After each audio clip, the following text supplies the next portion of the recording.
Las cosas que estamos haciendo en este momento, la presencia de todos ustedes, sin mucha ceremonia ni como cosas así muy raras. Estas reuniones así sencillitas son las que valen la pena, porque nos reunimos porque sentimos algo. Y lo que sentimos algo y queremos resaltar es el cumpleaños de mi papá, los 92, ¿eh? 92.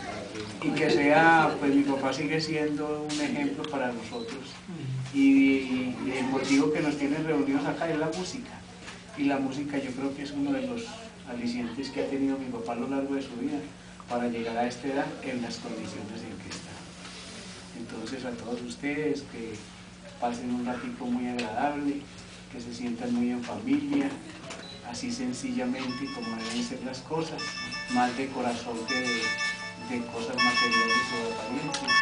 Entonces, gracias por venir y que disfrutemos todos estos, pero principalmente mi papá en sus 92 años.